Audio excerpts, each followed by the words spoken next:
Dampak bencana terhadap manusia.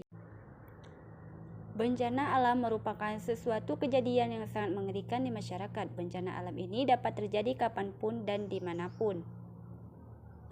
Bencana dapat terjadi memang ulah masyarakatnya sendiri. Namun melihat fakta di lapangan, memang tingkat kesadaran masyarakat terhadap lingkungan masih minim dalam menjaga lingkungan. Menghadapi bencana yang tiba-tiba datang membutuhkan mental dan persiapan pengetahuan dalam menghadapi bencana.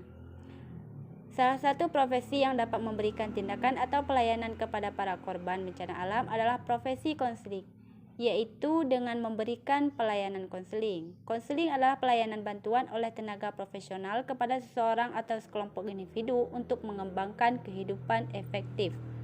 Apa saja dampak bencana pada sistem manusia dan lingkungan? Dampak bencana yang ditimbulkan dapat terjadi pada sistem manusia secara holistik. Dampak pada sistem lingkungan. Dampak bencana pada sistem manusia. Dampak bencana pada aspek fisik. Dampak yang ditimbulkan dapat berupa badan terasa tegang, cepat lelah, susah tidur, mual, perubahan nafsu makan.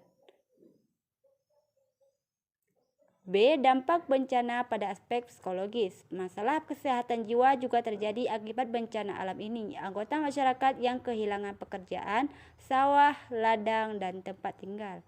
Sejak terjadinya secara khusus, dampak bencana pada aspek psikis ini adalah terhadap emosi dan kognitif korban. Pada aspek emosi terjadi gejala-gejala sebagai berikut, yaitu syok, rasa takut, sedih, marah, dendam, rasa bersalah, malu, rasa tidak berdaya, dan kehilangan emosi.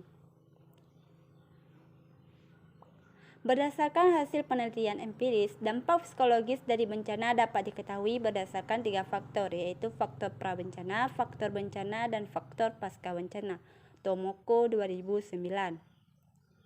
Faktor prabencana. Dampak psikologis pada faktor kelamin, usia dan pengalaman hidup, faktor budaya, ras, karakter khas etnis, sosial ekonomi, keluarga.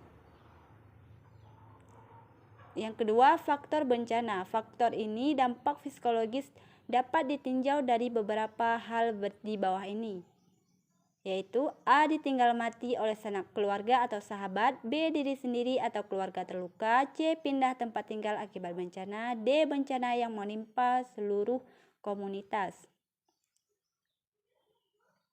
3. Faktor pasca bencana diakibatkan siklus kehidupan dan stres kronik pasca bencana yang terkait dengan kondisi psikitrik korban bencana. C. Dampak bencana pada aspek sosial budaya. Pada setiap bencana atau musibah pasti menimbulkan banyak kerugian, namun tidak semua kerugian yang diakibatkan karena bencana ini dapat dihitung. D. Dampak bencana pada aspek spiritual.